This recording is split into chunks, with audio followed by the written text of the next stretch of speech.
Palitan mo man yun na ang aking desisyon dahil sawa na ako na mag-isa sa aking sitwasyon. Ngayon, pinamuli ako magmamahal dahil nga sawa na ako din ang sumatutad. Dahil nga sawa na ako din ang sumatutad.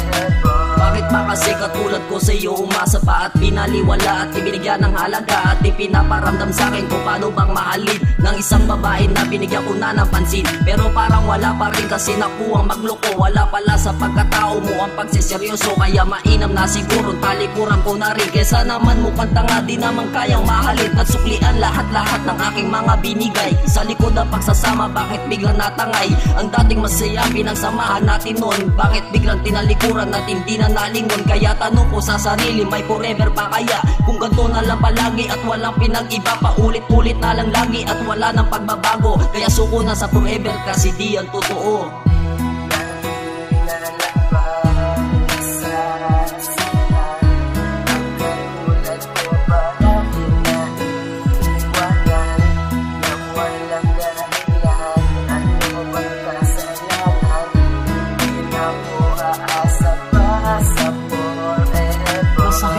Sa'kin na yakapin ng paglaya pero kaya ko yan kasi kailangan magparaya sa taong naging madaya at nang iwang mag-isa. Pinalasa mo pag-ibig ko kaya ngayon ay asa. Ako sa pag-ibig na sakit lang ang natamasa pero di na ako tanga kaya di na ako umaasa. Sa pag-ibig na sinayang lamang ng mga paasa, kaya mga tinama sa akin na rin na nabasa at aking kinabisa at tinuring ko na naaral. Kaya payo ko sa tulad ko rin na nagmamahal, huwag niyong ibigay lahat, magtira ka sa'yo sarili dahil lamang paglaro at tanda ng makasarili. Kahit na anong ugot mo pa sa salitang forever, tanga lang ang iyong pay kung di mo kayang bumitaw. Kaya isa lang masasabi ko, wala man ng forever, nandyan naman si Papa God ang tunay nating lover.